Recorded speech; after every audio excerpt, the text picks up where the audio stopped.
On the night of July 22nd, 1991, in the city of Eastville, as everyone was drifting into a deep sleep, two patrolling police officers unexpectedly encountered a man running toward them in panic, pleading for help.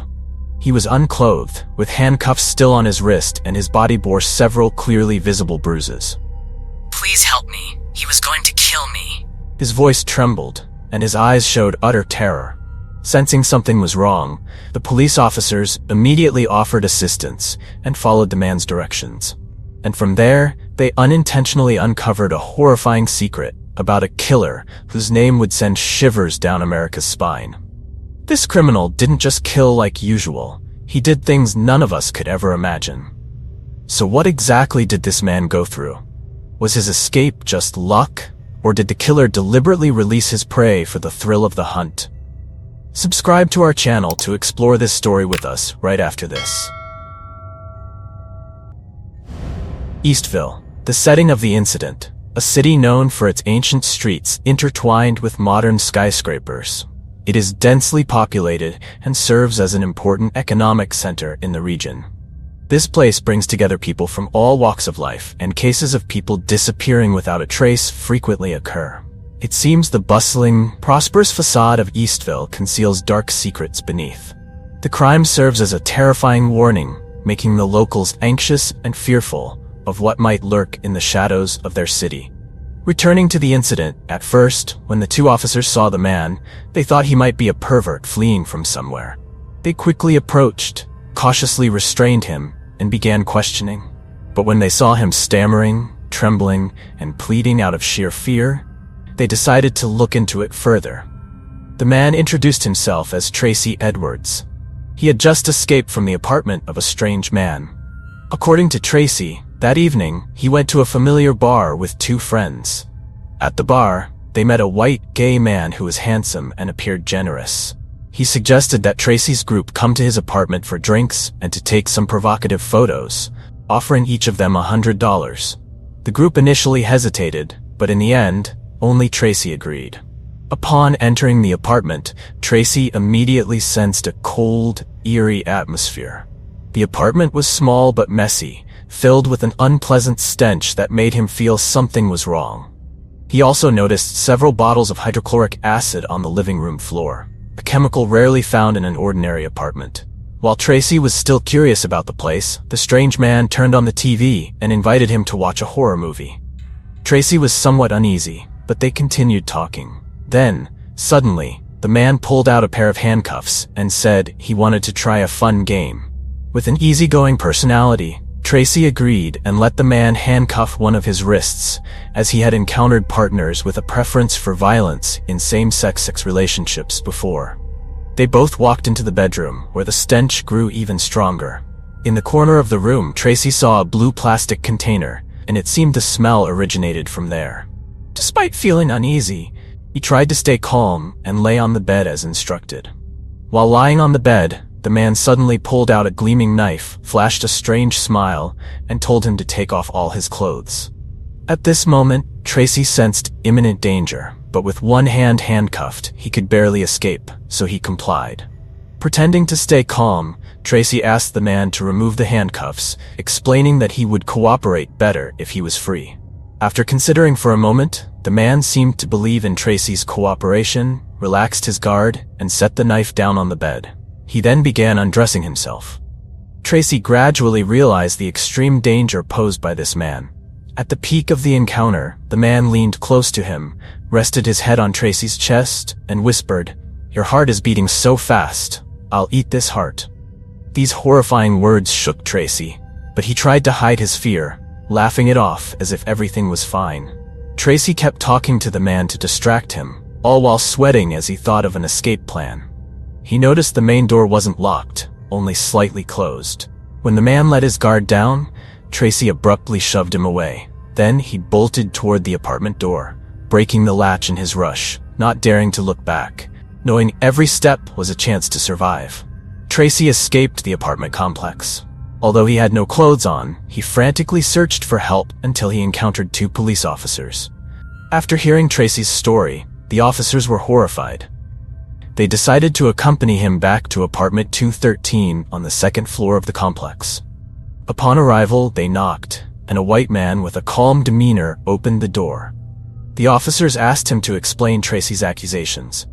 The man admitted to handcuffing Tracy but explained that the key was in the bedroom. Noticing the man's calm, somewhat strange demeanor, along with the suspicious details Tracy had mentioned, the two officers exchanged glances and cautiously stepped inside the apartment. The apartment was dimly lit, with a heavy, indescribable odor lingering, sharp and stifling. One officer decided to check the bedroom for the key, as the man had claimed, while the other remained, eyes fixed on him. When the officer opened the drawer next to the bed, he froze. A stack of photos lay inside. His professional instincts told him they could be photos of human body parts.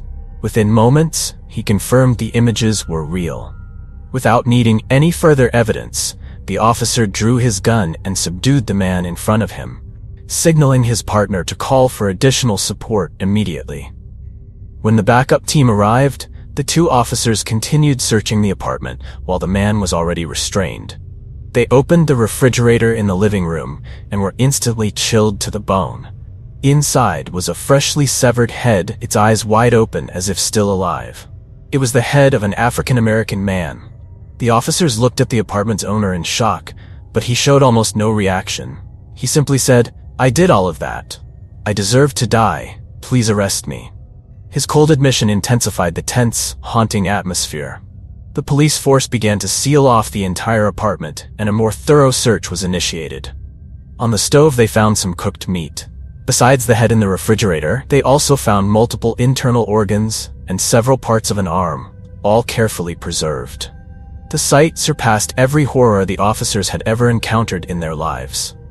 Continuing their search, they found a total of 11 skulls. There were 4 in the living room and 7 more in the bedroom.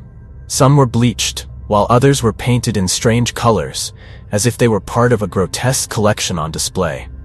Even more frightening, in the bedroom, there was a blue plastic container filled with acid. Upon inspection, they found dismembered human body parts piled inside the container.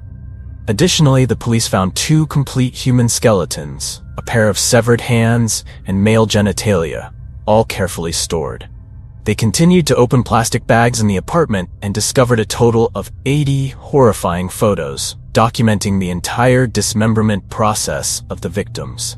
The crime scene was so horrific that a forensic investigator described the apartment as more of a crime museum than an actual crime scene.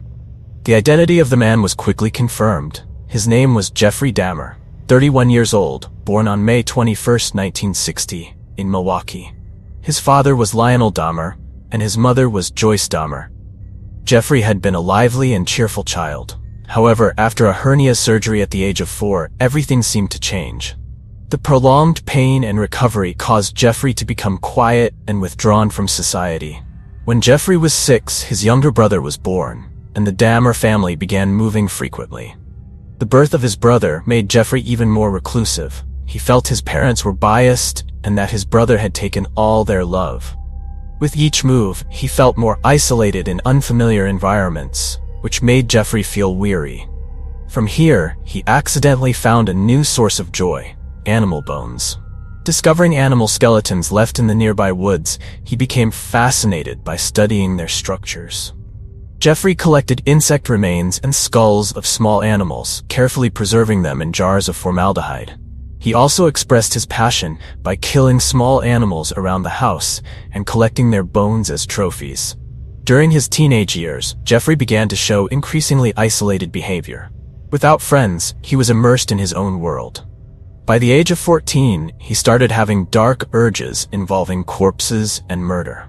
This coincided with his parents' turbulent divorce, with constant arguments making Jeffrey lose the sense of security he once felt at home. At 14, he started drinking alcohol. As he grew older, his alcohol consumption increased beyond control.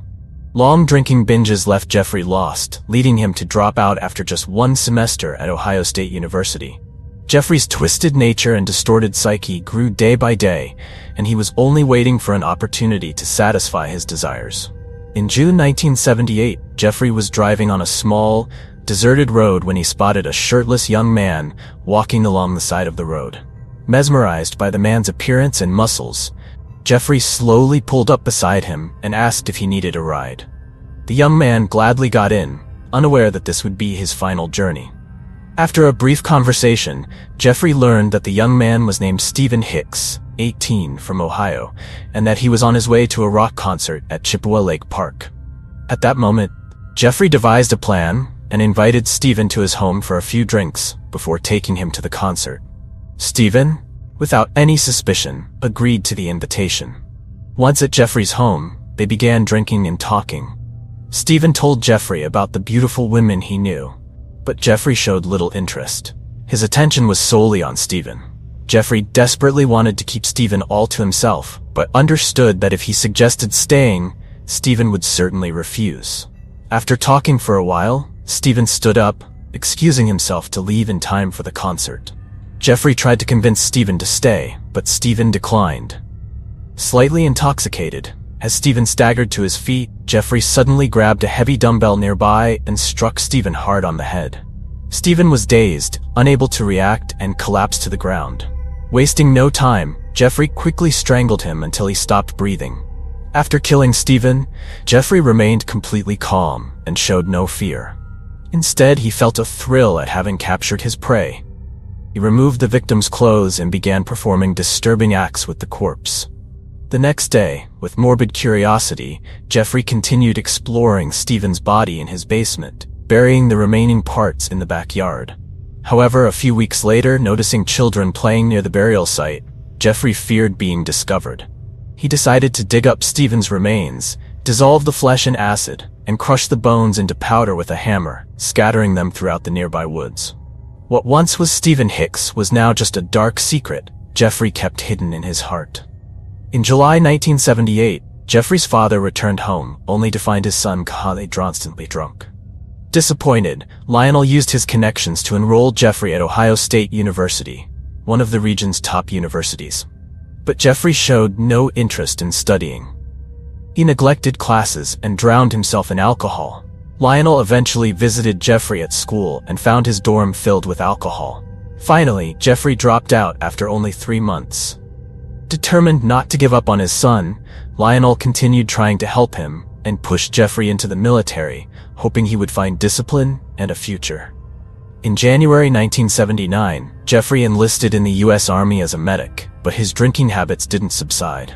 By early 1981, Jeffrey was discharged due to repeated violations of unit rules. He returned to Ohio.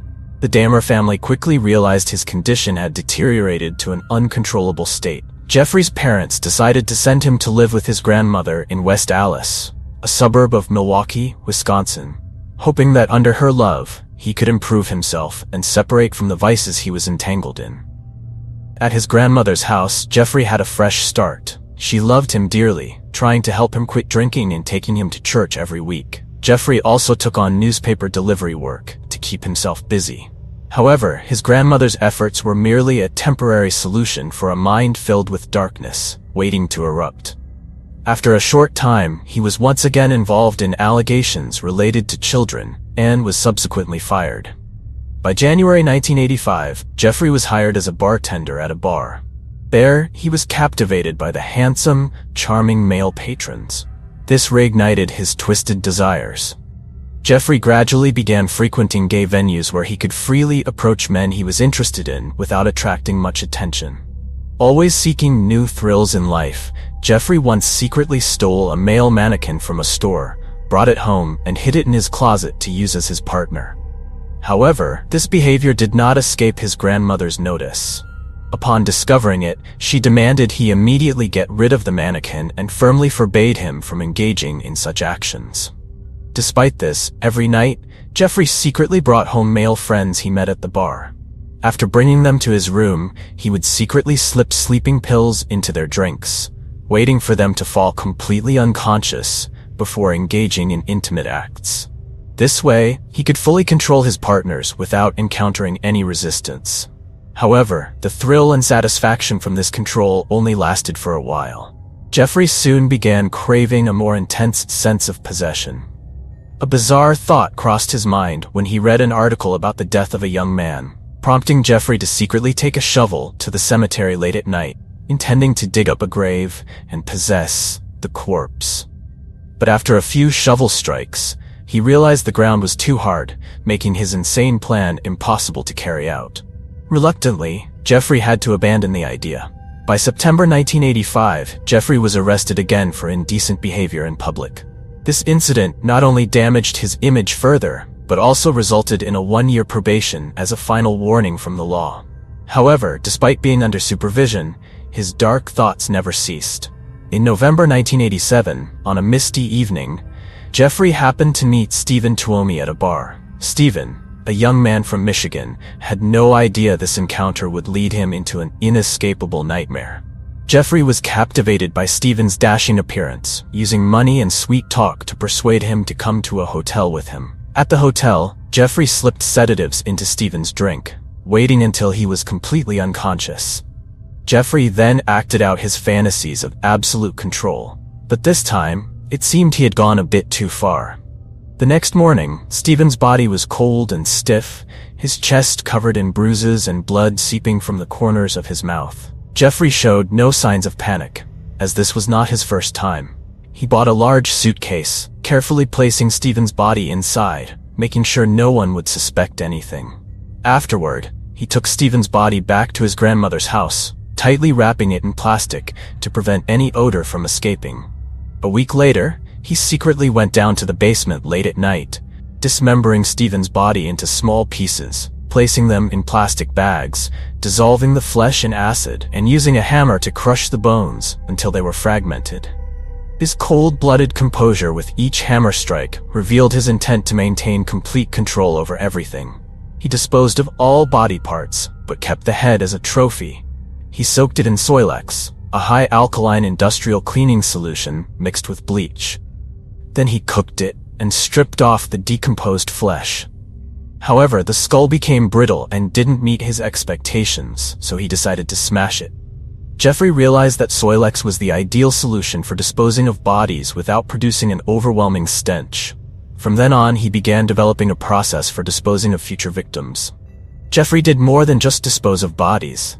He kept bones or other parts as souvenirs. His bloodlust had now transformed into a sick, uncontrollable craving. 2 months later, on January 16, 1988, Jeffrey Dahmer found a new target at a familiar bar. This man, named James Doxtator, was a 14-year-old from Milwaukee, Wisconsin. Jeffrey approached him with an offer to pose for photographs in exchange for $50. Unable to resist the promised money, James agreed to go with Dahmer to his apartment. At the apartment, Jeffrey used his usual tactic, spiking the drink, waiting for the victim to pass out, then strangling him to death, followed by assaulting the body. He dismembered it and kept the head, bleaching the bones to preserve them as a macabre trophy. Over time, he continued using similar methods to lure and kill many other victims within the gay community. His collection grew increasingly diverse. Some skulls were even painted in garish, haunting colors. By April 1988, Jeffrey found another target. He brought this gay man home, preparing to act as he had done before. However, just as he was about to begin, a voice called from outside the door. "Jeffrey, are you all right?" It was his grandmother's voice. Jeffrey was startled, hesitated, and had to abandon his intent to kill. In a panic, he threw the half-conscious man out onto the street. To avoid suspicion, he even carefully escorted the man to the hospital afterward. After this incident, Jeffrey's grandmother noticed a foul odor emanating from his room, and that strange visitors were frequently coming late at night. Unable to tolerate it any longer, she decided to evict Jeffrey from her home. Forced to leave his place of residence, Jeffrey rented a small apartment at 924 North 25th Street, apartment 213, Milwaukee, Wisconsin. By September 1988, Jeffrey was accused of luring a 13-year-old boy into his apartment with malicious intent. The boy managed to escape and immediately reported Jeffrey to the police. This time, Jeffrey was arrested. When subjected to psychological evaluation, experts confirmed that he exhibited signs of schizoid and impulsive personality disorders, along with limited trust in others and extreme tendencies toward introversion. By January 1989, After a tense trial process, Jeffrey Dahmer was convicted of second-degree assault and sentenced to 1 year in prison with 5 years of probation. However, this sentence was not enforced until May 1989, and during his temporary detention, Jeffrey was allowed a few days of release for Easter. Returning home in March, he only seemed stable for a short while before delving further into crime. On March 25, 1989, less than a week after his temporary release, Jeffrey struck again. This time, he targeted a 24-year-old biracial model named Anthony Sears from Milwaukee, Wisconsin. He invited the victim home and repeated his familiar procedure. 2 months later, on May 23, 1989, Jeffrey was formally sentenced to prison, with probation time to follow upon release. However, due to good behavior, he was released after just 2 months. In the span of 2 years, he killed 12 people undetected. Using the pretext of paying for photos, he lured victims home, committed his crimes, and preserved their skulls as sick trophies. He even attempted to use a microwave to dry out skulls, but an explosion forced him to find another method. Over time, Jeffrey went beyond strangling and began experimenting with chemicals. He drilled a hole into his victims' skulls, injecting acid or boiling water, attempting to turn them into living zombies with weak consciousness, incapable of resistance. This led him to believe he could fully control his victims, until one incident changed everything. On May 26, 1991, Jeffrey invited a newly immigrated 14-year-old boy named Konarak Synthesomphone to his apartment. After taking photographs, Jeffrey followed his usual process by sedating and drilling a hole into the boy's skull, injecting acid. After the boy lost consciousness, Jeffrey dragged him into the bedroom, where another body was yet to fully decompose. That night, Jeffrey went out drinking. Upon returning early in the morning, he was shocked to find Konarak naked and terrified, speaking with 3 women downstairs. The boy had managed to escape. Jeffrey quickly pretended to be the boy's boyfriend, put his arm around him, and told the women that this was his friend. However, they were suspicious and called the police. When the police arrived, Jeffrey remained calm, explaining that the boy was his 19-year-old boyfriend who had run outside inebriated. Although the 3 women were suspicious due to the boy's injuries and frightened expression, the police believed Jeffrey's story. He also showed the police private photos of himself and the boy. Due to the sensitive nature of the situation, the police believed him, even though the boy continued pleading for help. The boy might have survived, but due to cases involving people of color, the police were rather dismissive, as racial discrimination was still common at the time. The police asked the 3 women to leave, and the boy was subsequently forced by Jeffrey to return to the apartment. As expected, the boy's fate was sealed once he returned. The police presence had made Jeffrey both angry and fearful, especially with Konarak nearly escaping. Feeling threatened, he decided to inject another dose of acid into Konarak's skull, causing the boy immense pain before he passed away. For 2 years living in this apartment, Jeffrey continued to sink deeper into the horrors of his actions.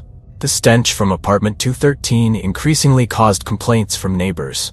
In such cases, he often explained it away by claiming his refrigerator was broken, so no one suspected anything further. In total, Jeffrey killed 17 people, including many teenagers and young men. The youngest victim was 14 and the oldest 36. Most of them were African American, Asian, and immigrants, making Dahmer's case one of the most shocking and haunting crime sprees.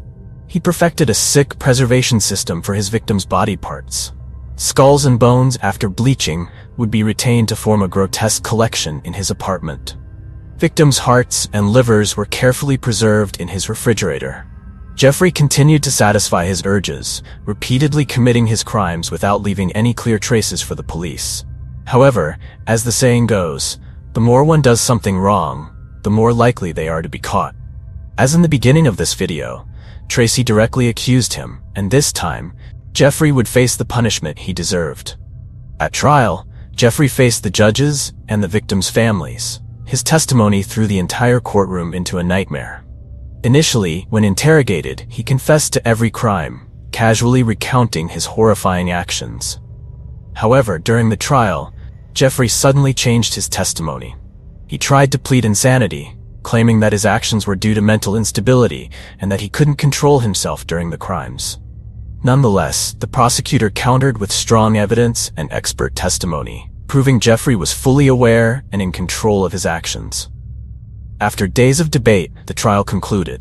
The judge sentenced Jeffrey to 15 consecutive life sentences, equivalent to 957 years in prison, with no possibility of parole.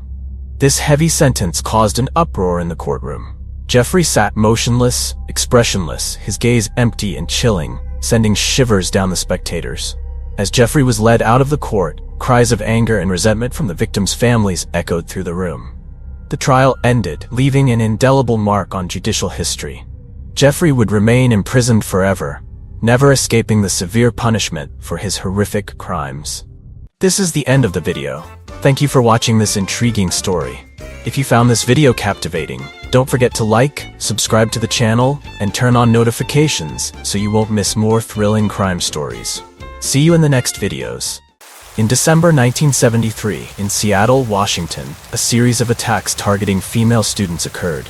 The victims did not remember the face of the perpetrator. Everything happened too quickly, and he left almost no clues. The police made multiple attempts to reconstruct the events, but to no avail. The identity and motive of the perpetrator remained a mystery. Over the next 6 months, not only did the attacks continue, but the number of missing girls also increased unusually. Each month, new names were added to the list of victims. Most were young, beautiful girls and university students. The horror gradually escalated. The killer, who initially only attacked and left, now began to kill. By 1974, the case had become a collective nightmare for every family in Seattle. The police faced an unprecedented crisis. All investigation teams joined forces with the goal of capturing the criminal as soon as possible. So how will this terrifying story continue? Subscribe to the channel to uncover the mysteries behind it. Seattle, a major city in the northwest of Washington state, is surrounded by majestic mountains and lush green forests.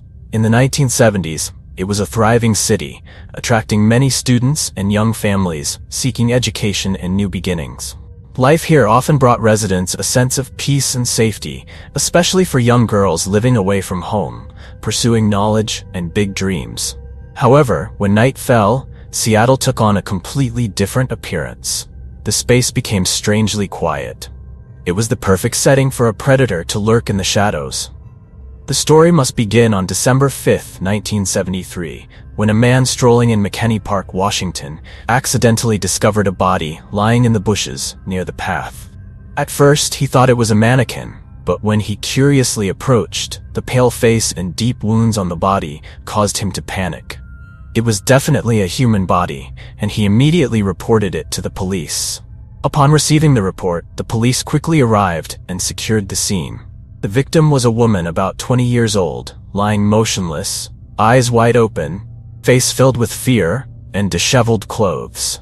There were many bruises on her neck, indicating strong strangulation, along with scratches on her arms and legs, showing she had resisted before being fully subdued. Checking the missing persons reports, the police found that Kathy Devine, 21, who had been missing since November 25th, had characteristics matching the victim, so they contacted her relatives for confirmation. And the body found was indeed Kathy Devine's. The forensic report indicated that the time of death was about 2 days after her disappearance, around November 27th. The wounds on her neck were the primary cause of death, but before killing her, the perpetrator had assaulted and beaten her brutally. The police investigated the victim's relationships and interviewed witnesses around the scene, but did not obtain any valuable clues. Kathy was described as quite sociable and did not have conflicts with anyone. Her friends had never seen her face any trouble or difficulties in life. So what reason could have led her to such a fate? While the case was still under investigation, just a month later, terror again swept over the Washington area. On the afternoon of January 4, 1974, in an apartment in Seattle near the University of Washington campus, Lenz's friends found her unconscious on the bed, her face and head covered in blood. Her clothes were torn, and there were signs of assault. She was taken to the hospital in critical condition. There, Doctors confirmed she had a severe head injury from being struck hard on the skull. The serious injury put Lenz in a deep coma, and although treated, her chances of full recovery seemed impossible. With the first case unsolved, the police now had to face a second case. Identifying the perpetrator at this time was a major challenge, as the victims' relationships did not reveal anything suspicious. Less than 4 weeks later, on January 31, 1974, another sudden disappearance occurred in Seattle. Linda Ann Healy, the young, beautiful student, did not show up for her father's birthday party. Everyone tried, but could not contact Healy. This was certainly unusual, as she was known to be very careful, and such sudden disappearances were unprecedented. Healy lived independently in an apartment near the University of Washington, and when the police came to inspect the place, a series of strange details emerged. Inside the house, the furniture was relatively disordered. The pillow on her bed lacked its outer cover, revealing clear bloodstains on the fabric. Strangely, the bed was neatly made, completely contrasting with the rest of the clutter. The police opened Healy's closet and found a blood-stained nightgown at the neck area. Familiar items like the bedsheet, backpack, and some clothing were also missing. The arrangement and the missing items led the police to a bold hypothesis. Could the killer have entered the house, knocked Healy unconscious, tidied the bed, and then taken her away? At first, the police refused to believe this scenario. However, as time passed without any trace of Healy, they began to realize this case might be more complex than they had imagined. With 3 attacks and disappearances within less than 2 months, panic began to rise. The victims' families felt like they were living in hell, facing the possibility that their loved ones might have met with misfortune. Throughout the spring and summer of 1974, the disappearances expanded to Utah, Oregon, and Washington. The victims were all young, beautiful girls who shared similar appearances. The pattern repeated. All disappeared at night, in their sleepwear, with blood found at the scene. Aside from this familiar pattern, witnesses around the scenes consistently described seeing a strange man with his arm or leg in a cast. He approached and talked to the girls about books, or asked for help starting his VW car. This characteristic became the only piece of the puzzle that helped the police form an image of the perpetrator. By August 1974, the police discovered parts of the bodies of previously missing victims at Lake Sammamish in the National Park area of Washington state. The remains of 2 girls, Janice Ott and Denise Naslund, were identified through a few thigh bones, skull fragments, and part of a jawbone, thanks to the tireless efforts of forensic experts. Witnesses recalled the last time they saw Janice Ott. The young man with a handsome appearance and an arm in a cast approached her. He introduced himself as Ted and asked Ott to help him lift a boat onto the car roof. As for Denise Naslund, she disappeared while playing at an amusement park in the afternoon. At that time, a man with an arm in a cast was also seen talking to Denise. Could all these appearances be coincidences? I am certain that this man was closely related to the disappearances. In October 1974, another tragic event occurred when Melissa Smith, 17, the daughter of the Midvale, Utah sheriff, disappeared. As both a father and an experienced police officer, Louis Smith had always warned his daughter about the dangers out there. But those warnings could not protect her. 9 days after Melissa's disappearance, the police found her body at an abandoned construction site. She suffered the same fate as the previous victims, strangled to death and brutally assaulted. Despite their best efforts, the police found no other clues on the body or at the scene, deepening the despair of the investigation. Just 13 days later, on Halloween night in 1974, Laura Aim, a 17-year-old girl with a radiant smile, disappeared while on her way home after meeting friends. On Thanksgiving Day, Laura's body was found by the bank of a small river in the cold Wasatch Mountains. It appeared that this time the perpetrator had changed the level of violence. Laura was beaten so severely that her face and head were disfigured. Forensic doctors confirmed she had been attacked with a crowbar, a tool commonly used for prying open heavy containers. Laura's body showed clear signs of assault and fatal injuries. The investigation of the scene indicated she had been killed elsewhere, and her body dumped here. The investigation became increasingly complex and tense. Investigators in Utah were almost certain they were dealing with a serial killer. Utah police decided to contact detectives in Oregon and Washington to collaborate on the investigation. The series of disappearances and murders with so many similarities led investigators to believe that only one person was behind it all. After gathering testimonies from all the witnesses, the police gradually built an initial profile of the killer. A young man, attractive in appearance, with short, tidy hair and about 5'9" tall. He often appeared with an arm or leg in a cast, seeking help from young women. The alias Ted, which he often used when approaching victims, began to become his nickname in the investigation files. But who was Ted? Every time the police came close to a clue, he seemed to vanish mysteriously, leaving behind bodies and panic in the community. On the night of November 8, 1974, Carol Durant was engrossed in reading at a small bookstore in Utah when a well-dressed, polite man approached her. With a serious expression, he introduced himself as Officer Roseland and said that a thief was trying to break into her Volkswagen in the parking lot. Carol was surprised but agreed to follow him to the car.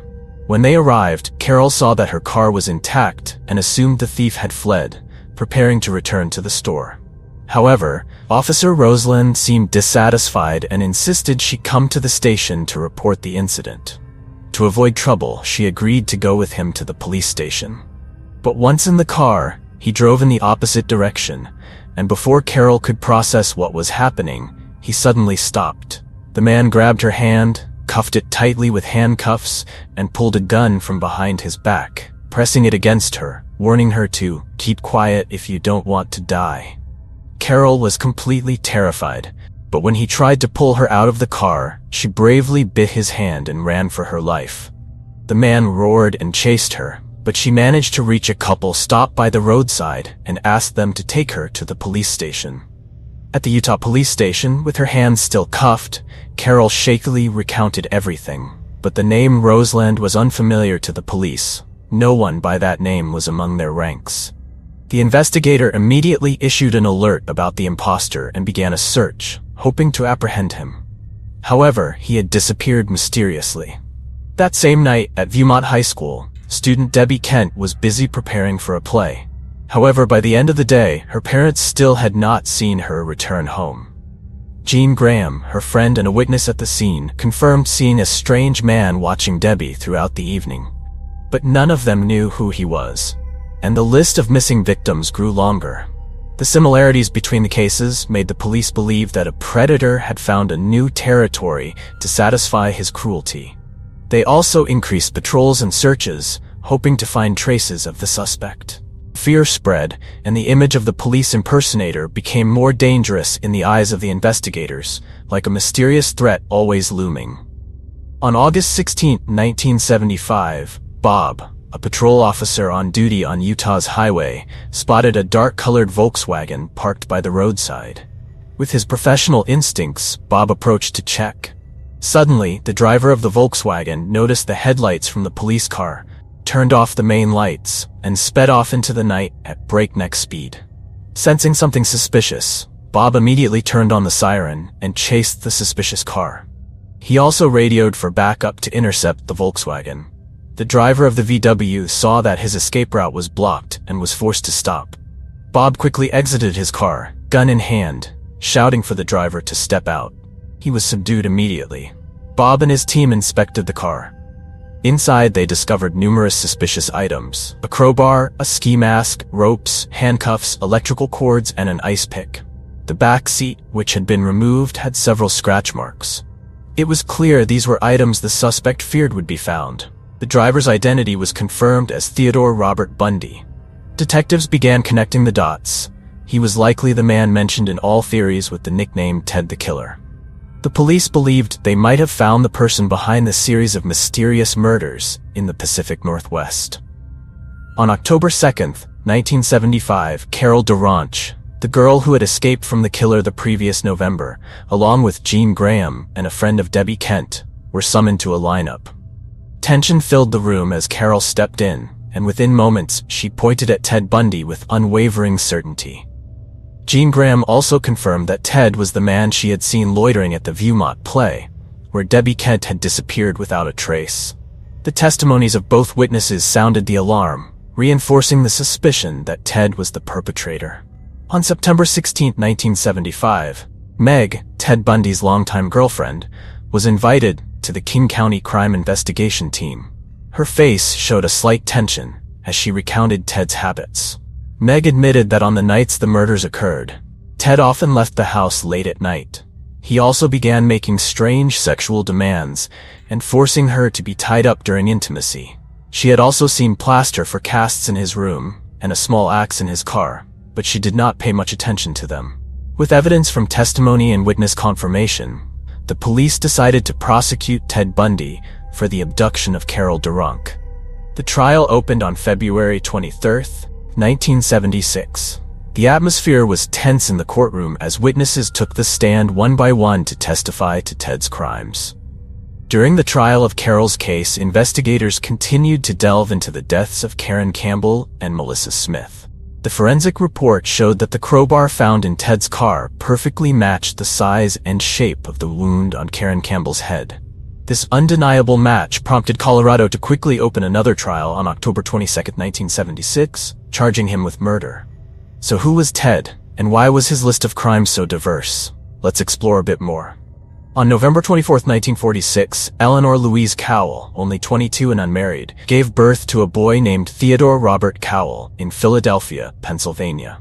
Ted, as Theodore was affectionately called, grew up without knowing his biological father, Lloyd Marshall, a U.S. war veteran. Eleanor's family tried to conceal the shame of her out-of-wedlock birth by adopting Ted and letting him believe that his grandparents were his parents and that his real mother was merely his sister.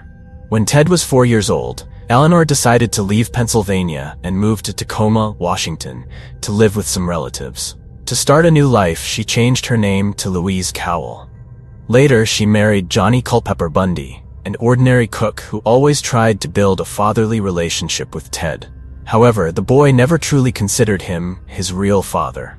Louise and Johnny had 4 children together, and Ted often had to look after his younger siblings after school. This created an invisible rift between him and the family, as Ted always felt different, belonging to the Cowell lineage rather than the Bundys. The only person he truly listened to was his grandfather, whom Ted revered as his real father. During his childhood, Ted was a shy boy and was often bullied by friends. But in school, he stood out with excellent academic achievements, maintaining top student status until he graduated high school in 1965. A year later, he transferred to the University of Washington and focused on studying Chinese. To support his studies, Ted worked various part-time jobs, from waiting tables to shining shoes at local shops. Despite changing jobs frequently, his academic performance did not decline. In the spring of 1967, things began to change when Ted met Stephanie Brooks, a beautiful and sophisticated girl from California.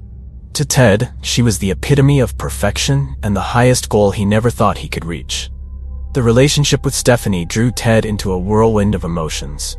They went skiing together, strolled, and shared warm dinners. But Stephanie's love was not as deep as Ted believed. She soon realized that Ted lacked direction in life and was not suitable as a life partner. In 1968, after graduation, Stephanie broke up with Ted. He fell into despair, feeling as though the world was collapsing before him. The obsession and pain caused him to drop out of school and fall into a state of mental instability. Ted tried to contact Stephanie through letters, but she rejected him outright. The unanswered letters were like knives cutting deep into Ted's pride, awakening dark thoughts and resentment. In 1969, Ted Bundy's life took a new turn when he accidentally discovered the horrifying truth about his family. He learned that the woman he always called sister was actually his biological mother, while the parents he cherished were actually his grandparents. This news was a shock that completely upended Ted's world. This truth changed Ted completely. From a quiet and somewhat shy young man, he became cold, determined, and revealed a hidden cruel side. Ted began to feel the need to prove himself to the world, and most importantly, to Stephanie Brooks, the woman who once rejected his love. With newfound determination, Ted returned to university and pursued psychology at the University of Washington. He quickly became an outstanding student in this field, earning praise from professors and peers. It was during this time that Ted met Meg Anders, a shy but dedicated secretary. Meg, a divorced woman with a young daughter, found an unusual attraction in Ted. She loved him deeply and hoped for a happy future. However, Ted was still haunted by his past with Stephanie and had no intention of committing long-term to Meg. Many times, Meg witnessed Ted openly flirting with other girls. Although she knew he did not love her the way she wished, Meg persistently believed that her love and care could change Ted. But she did not know that his mind was still filled with images of Stephanie.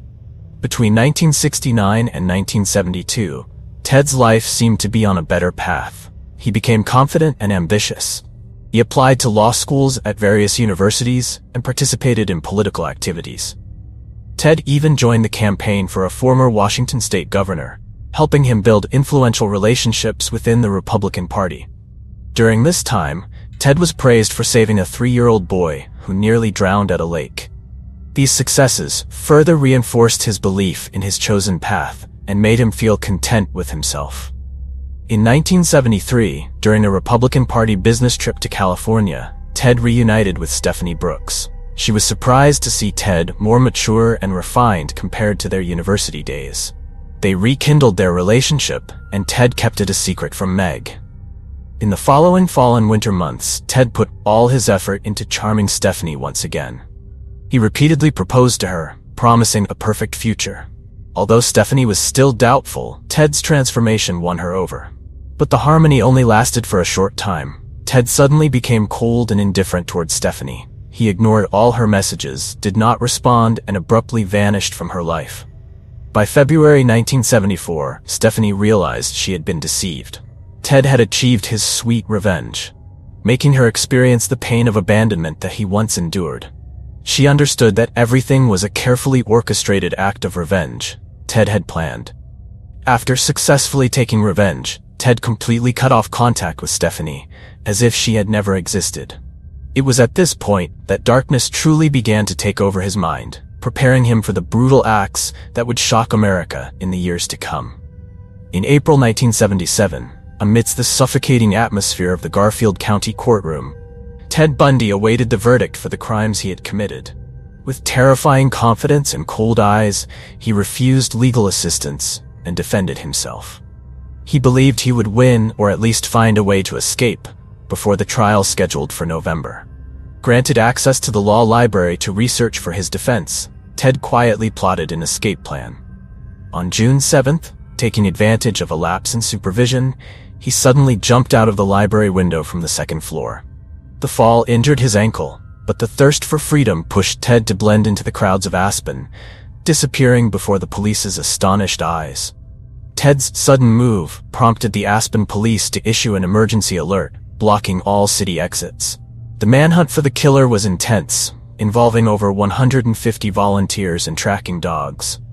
However, Ted knew how to maneuver, hiding in the dense forest. In the dark of night, Ted realized that escaping could not last without transportation.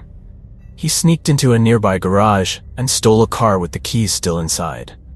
But just when he thought he had escaped the net, the car malfunctioned, forcing him to stop. On the 6th day after his daring escape, Ted was spotted by the police in the stolen car.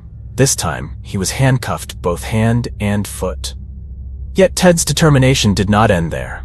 On December 30th, he secretly planned his second jailbreak. Exploiting a crack in the wall of his cell, Ted used a stolen spoon to dig his way to freedom. On a drizzly night at the end of the month, he squeezed through the small opening and sneaked into the warden's room.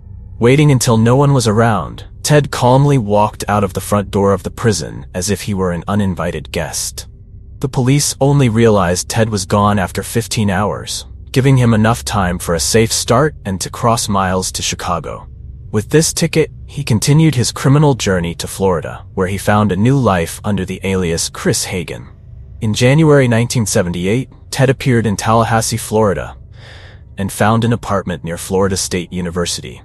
With his handsome looks and charming smile, he easily blended into the student environment. In the small room, every item, including meals, was the result of petty thefts.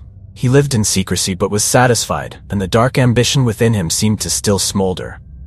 On the night of July 14th, an air of excitement filled the Chi Omega sorority house as the girls returned from a party. Little did they know, darkness was concealing a monster in human guise. At 3 a.m., Nita Neary returned to the sorority and immediately noticed something was wrong when the front door was wide open. A strange noise echoed from upstairs, and a shadow dashed towards the stairs. Hidden behind a door, Nita was horrified to see a man wearing a blue cap, holding a club wrapped in cloth, hurrying past. In shock, Nita ran upstairs to alert her friend Nancy Dowdy. The two tried to find the house mother. Instead, they encountered Karen Chandler, her face covered in blood, staggering into the hallway. The scene in another room was even more horrifying. Lisa Levy lay motionless in a pool of blood, her head bearing terrible wounds. Signs indicated she had been assaulted and strangled. Bite marks on her body pointed to unimaginable brutality. Margaret Bowman, Lisa's roommate, suffered the same fate with a powerful blow that cracked her skull. The silence of the night was shattered by screams of terror and the shock of those who witnessed it. The police knew the worst was yet to come. Ted Bundy was back. 2 days later, the quiet was broken by a loud noise from Cheryl Thompson's room, about 1.5 kilometers from the Chi Omega house.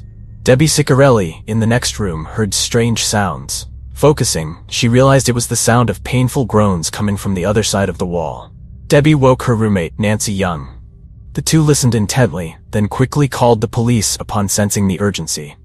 The police, already on site at the Chi Omega house, arrived within minutes. Entering the room, the police were met with a horrifying sight. Cheryl was half sitting on the bed, her upper body unclothed, her head bloodied with clear marks of heavy blows. At the foot of the bed lay a black mask.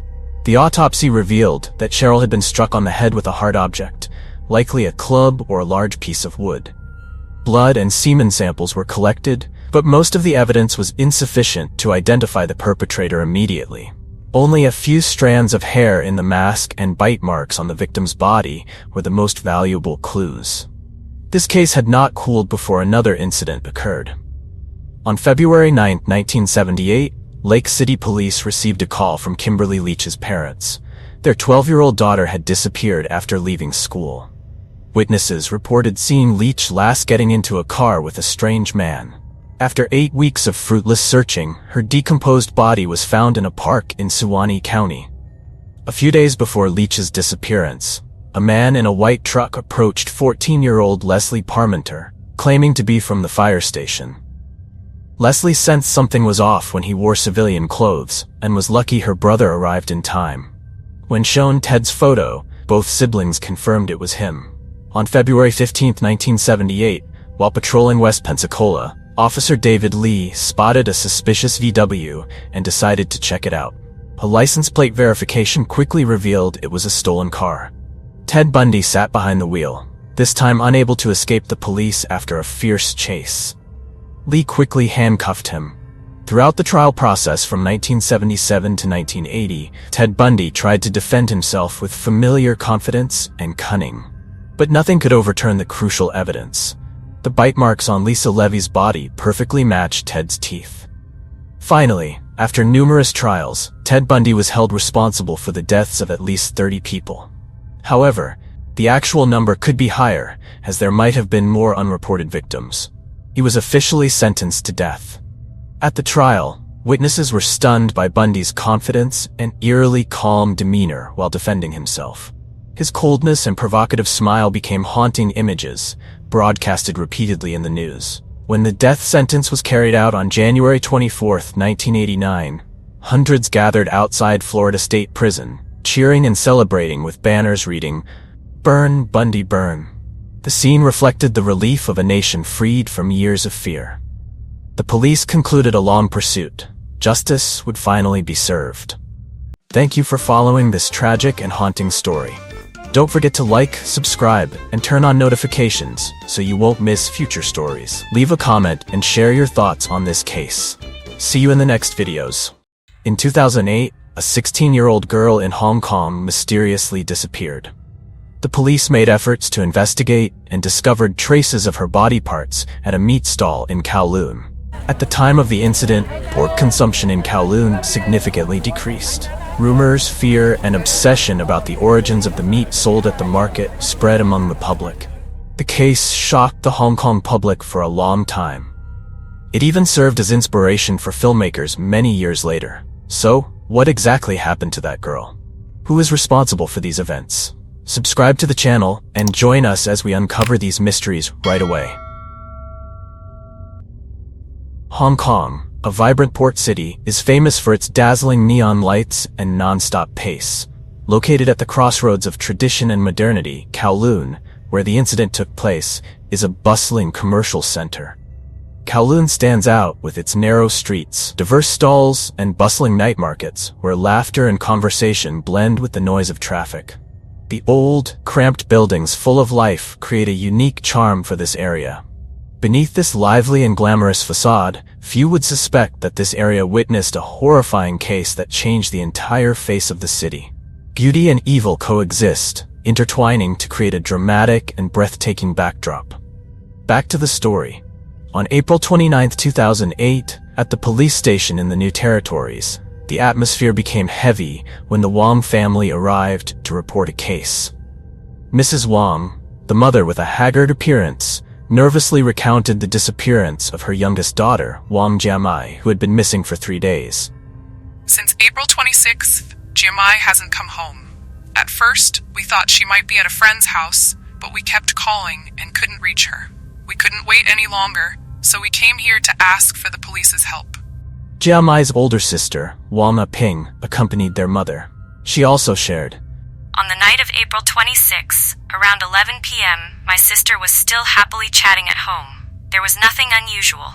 The next morning, I didn't see Jiamai anymore. I don't know where she went either." The family stated that although Jiamai occasionally stayed at her ex-boyfriend's house, she rarely stayed out overnight after their breakup. If she had to be home late, Jiamai would always inform her mother and sister. Such prolonged absences had never occurred before. After completing their report, Mrs. Wang and Ping returned home, leaving the police station deep in thought. Initially, Wang Jiamai's case was treated as a routine report handed over to the Missing Persons Investigation Team in the New Territories, as disappearances, especially among teenagers, were not uncommon in Hong Kong. However, perhaps they made a slight mistake, for this would be a case that would shake the entire Hong Kong media. Wang Jiamai, born in 1992, was originally from Shenzhou, Hunan, China. She was the second child in a less than harmonious family. Her mother, Kim Yanling, was a strong woman whose life was full of hardships. After her first marriage ended due to irreconcilable differences, she had to raise her 2 daughters, Ping and Jiamai, on her own. From a young age, Jiamai lived in conditions of deprivation and loneliness. When she was 3 years old, her parents divorced. After some time, her mother decided to remarry a Hong Kong man over 50 years old, Mr. Chen, in the hope of securing a stable future for the family. But this marriage soon turned into a nightmare. Mr. Chen, her stepfather, was a lazy man who lived off welfare and depended on Yan Ling.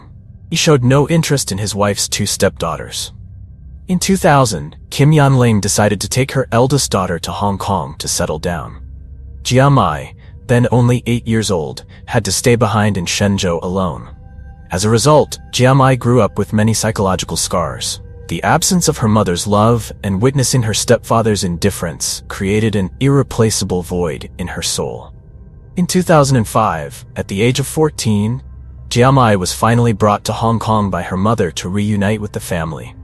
The young girl eagerly anticipated a new life where she could feel the warmth of family, but reality was not as she expected. Although her mother and sister were there, the presence of Mr. Chen cast a dark shadow over their home. When Jiamai arrived in Hong Kong, everything seemed both unfamiliar and promising.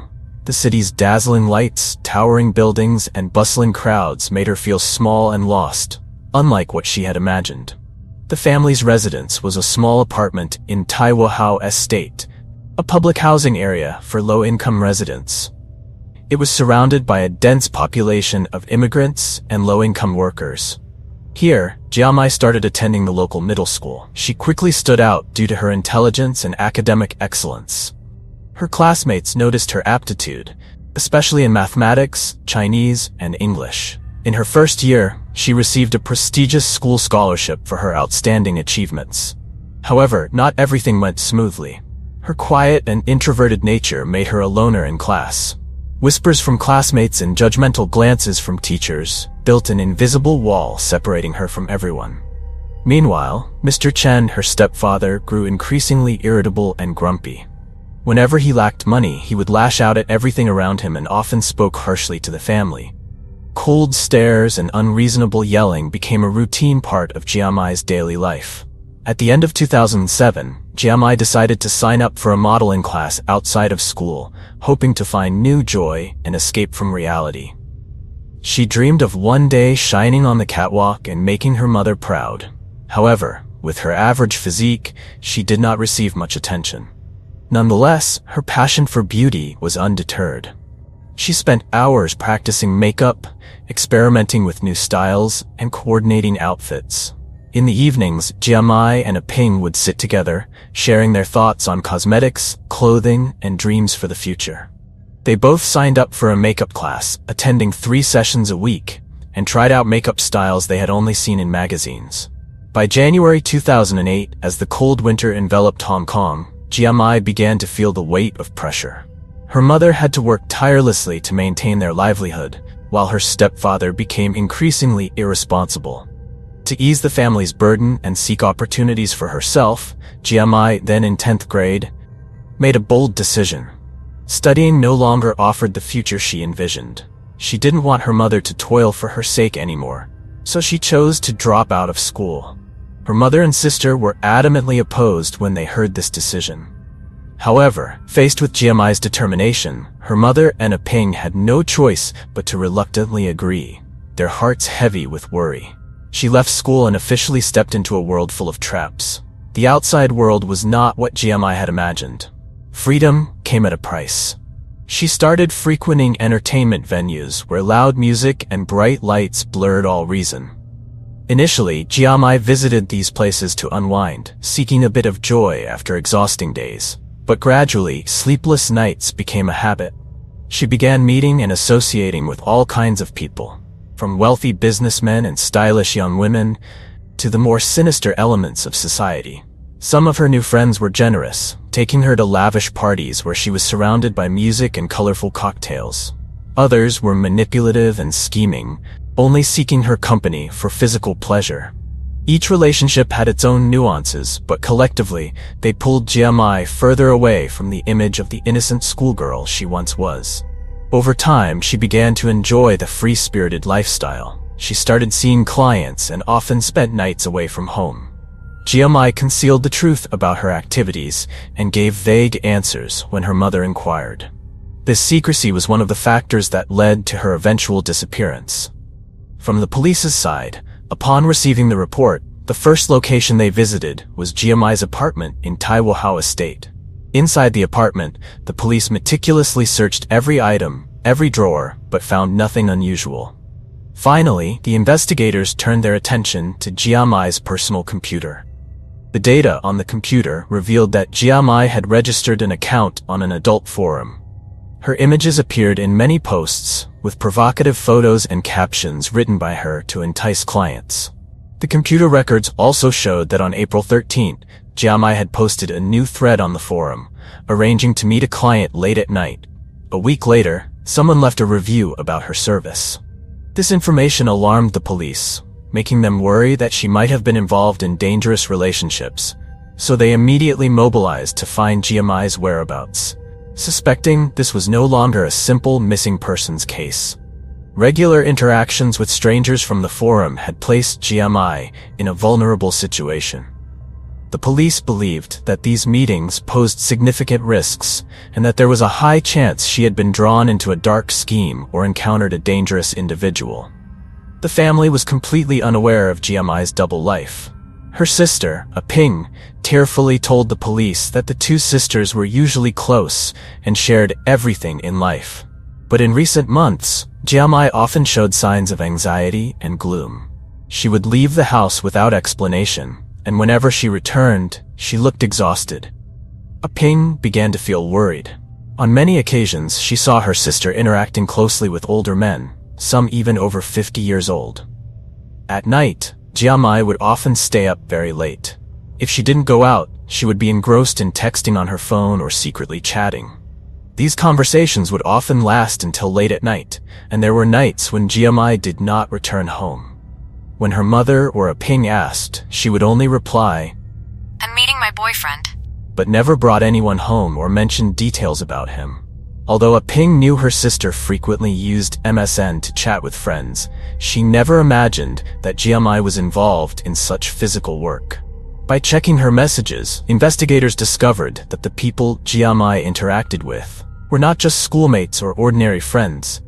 Some were complex figures, from employees at karaoke bars to shady characters from Hong Kong's nightlife.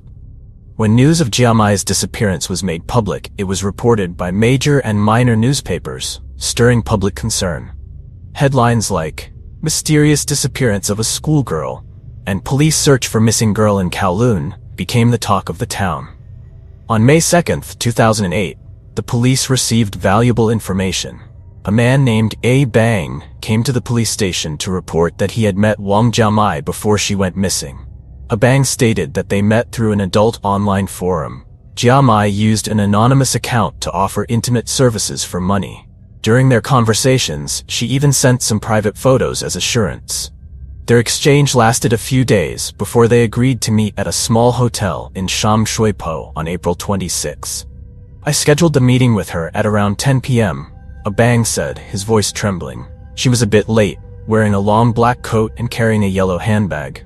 Jiamai seemed tense, her eyes constantly darting around as if afraid of being followed.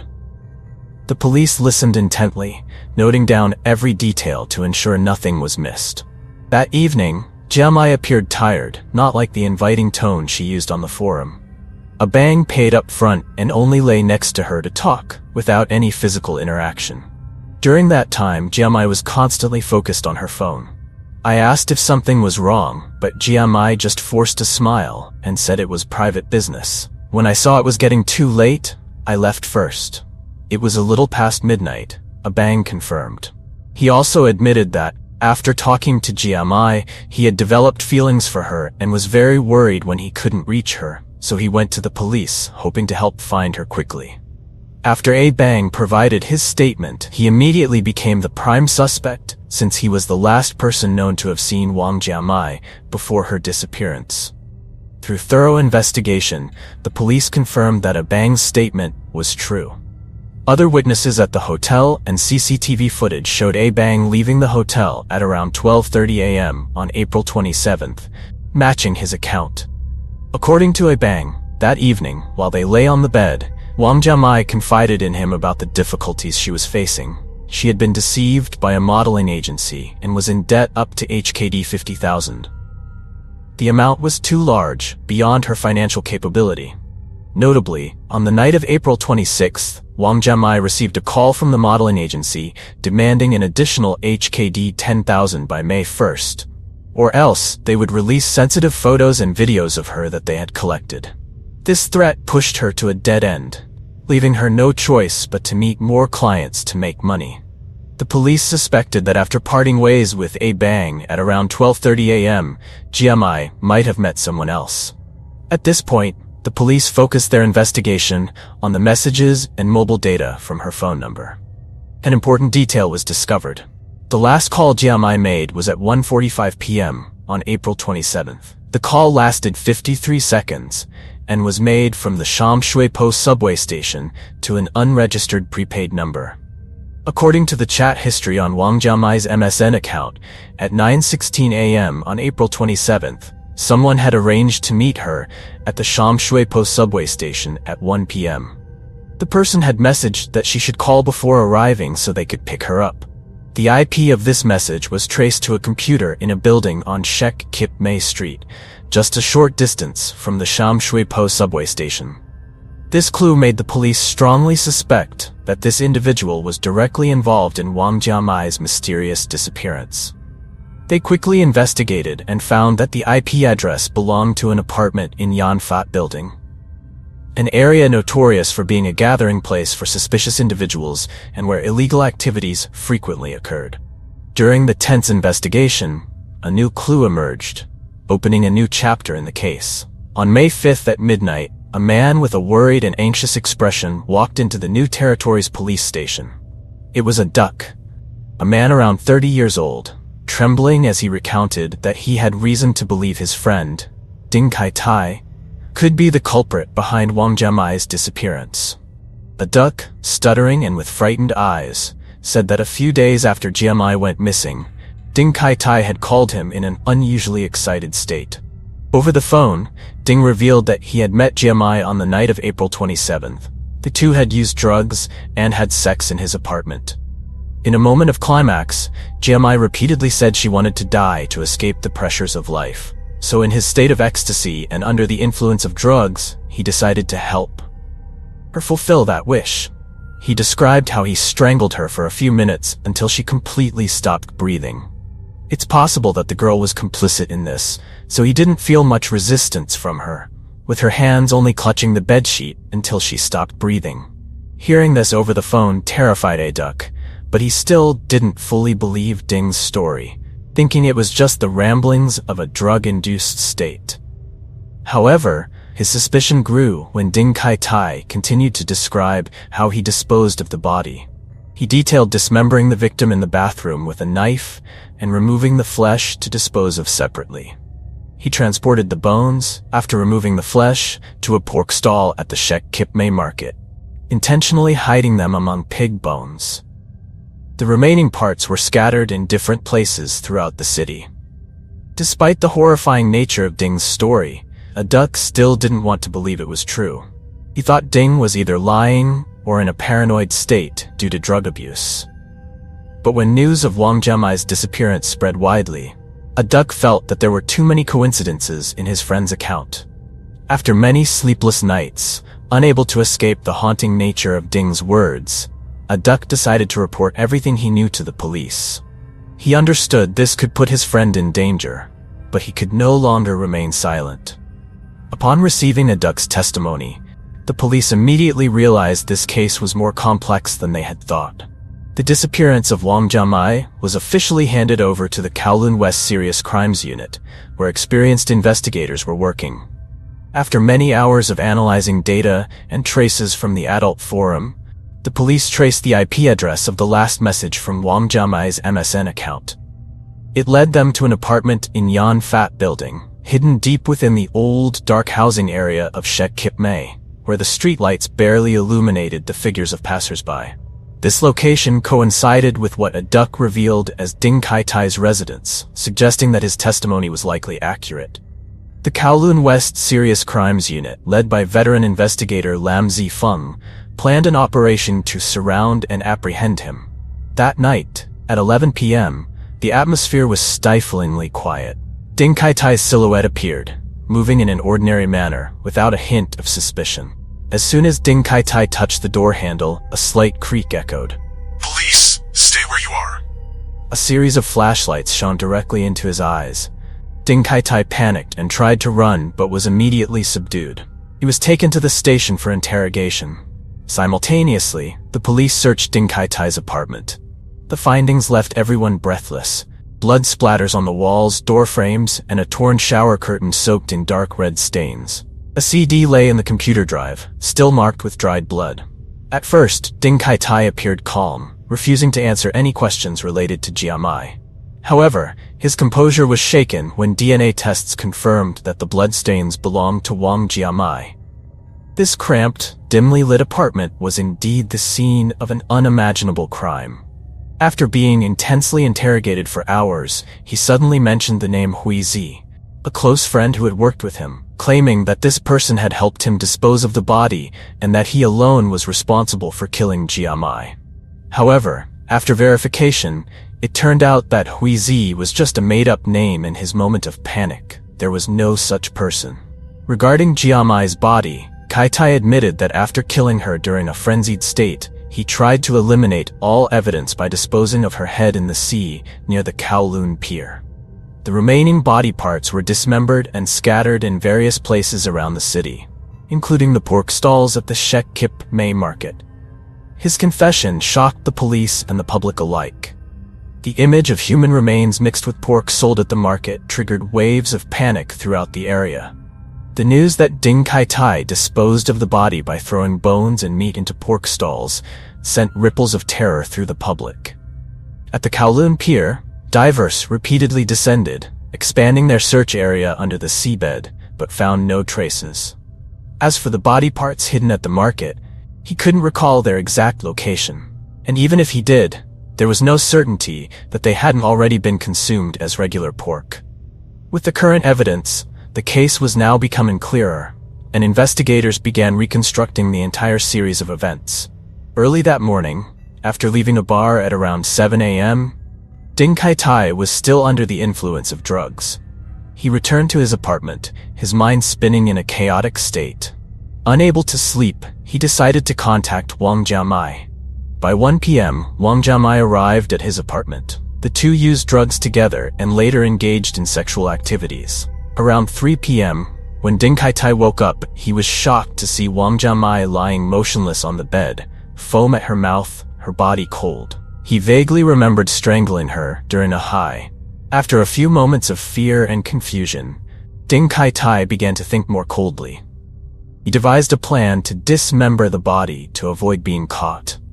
Believing that disposing of the evidence this way would keep him from being imprisoned, he started cutting the body with a saw and knife. The process of dismembering the body took hours. Draining the blood took about 10 to 15 minutes. But skinning and separating the meat proved more difficult than he anticipated. Ding Kai-tai figured out that skinning first would make it easier to separate the meat from the bones, similar to butchering a pig. To avoid clogging the toilet, he cut the body into small pieces and flushed them bit by bit. The fingers and toes, cut into small parts, were flushed away with running water, one by one, to prevent them from clogging.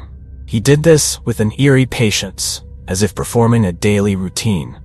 By 10 p.m., when the larger bones couldn't be flushed down, Ding Kai-tai decided to strip all the meat and break it down into easily concealable pieces. He took these meat fragments to the pork stall at the Shek Kip Mei market during the night when it was empty, and mixed them with pig bones to avoid detection. The following morning, he took Wang Jiamai's head onto a bus and went to the Kowloon Pier. There, while no one was watching, he quietly tossed the head into the sea before returning home. In the days that followed, Ding Kai-tai continued his daily routines, calling a duck several times to boast about his actions. Many might wonder why Ding Kai-tai seemed unafraid after committing such a series of atrocities. To answer this, let's delve further into his background. Ding Kai-tai, nicknamed Fat Tai, was born and raised in a middle-class family in Hong Kong. From a young age, he was known as a rebellious child, often causing trouble and getting into fights with peers. At 16, Ding Kai-tai began indulging in vices. Initially, he only drank alcohol at parties with friends, but gradually he moved on to stronger substances. Drugs became an inseparable part of his life from 2001. During those dark days, Ding Kai-tai frequently drowned in a state of euphoria induced by drugs, unable to distinguish reality from hallucination. Those around him described him as someone who couldn't control his anger, prone to losing his temper and erupting in fits of rage. He was arrested multiple times for causing public disturbances and assaulting others, but these punishments weren't enough to deter him. People recounted that Ding Kai-tai often bragged about his wild lifestyle, about parties that lasted until dawn with drugs and prostitutes. He spent money lavishly, borrowed from everywhere, and never repaid. When he could no longer sustain his expenses, he fell into deep debt, and this pressure drove him further into a spiral of vices. The combination of a tainted past, drug abuse, and distorted beliefs led Ding Kai-tai to become a cold-blooded killer. The police determined that his act of murder wasn't the result of a sudden burst of anger, but a loss of control due to a mind corrupted by years spent in a mire of vice and violence. During interrogation, although Ding Kai-tai often claimed not to remember the details of the crime and tried to blame it on drug-induced states, both the police and psychological experts agreed that he was fully aware of what he was doing. Evidence from the investigation exposed his true nature. A depraved, cold-blooded individual willing to do anything to cover up his crimes. Although he confessed, the victim's body had yet to be found. This would prove to be an extremely difficult task for the investigators. On the afternoon of May 8, 2008, with the assistance of the Drainage Services Department staff, police rushed to the alleys and sewers along Shek Kip May Road from numbers 37 to 39 to search for any remaining body parts of the victim. Mud and waste were pulled up from the sewers. Hundreds of people, from drainage services staff to forensic experts, gathered to sort through and search for clues. By the night of May 9th, the results from the piles of mud dug up from the sewers revealed over 20 small pieces of flesh, suspected to be human. Through testing, it was confirmed that these belonged to Wang Jiamai. This was likely all that remained of her. In July 2009, the trial of Ding Kaitai began, drawing significant public attention. The gruesome details from the investigation, from dismembering the body to disposing of the remains, were vividly described by the prosecutor, causing gasps throughout the courtroom. The prosecutor did not hesitate to delve into the details. He reiterated Ding Kaitai's brutal actions, recounting how he dismembered the victim and disposed of her body parts in the sewers and meat stalls. Each word and piece of evidence presented struck like a dagger in the hearts of everyone present, especially Wang Jiamai's family. The defense attempted to argue that Ding Kaitai's long-term drug abuse led to mental instability, but that could not justify his unimaginable cruelty. Finally, after days of heated debate, the trial reached its conclusion. The jury unanimously found Ding Kaitai guilty. The court sentenced Ding Kaitai to life imprisonment with no possibility of parole. Outside the courtroom, public opinion was divided. One side was outraged by Ding Kaitai's heinous acts, while the other pondered how a young man could spiral so deeply into crime. Ding Kaitai did not say a word as he was escorted out of the courtroom. He only lowered his head with a vacant stare, walking through the shouts of the crowd. To those following the trial, Wang Jiamai's story became a symbol of the dangers and traps in a society full of uncertainties. Thank you for following this tragic and haunting story. Don't forget to like, subscribe to the channel, and turn on notifications to not miss any upcoming stories. Leave a comment and share your thoughts on this case. See you in the next videos.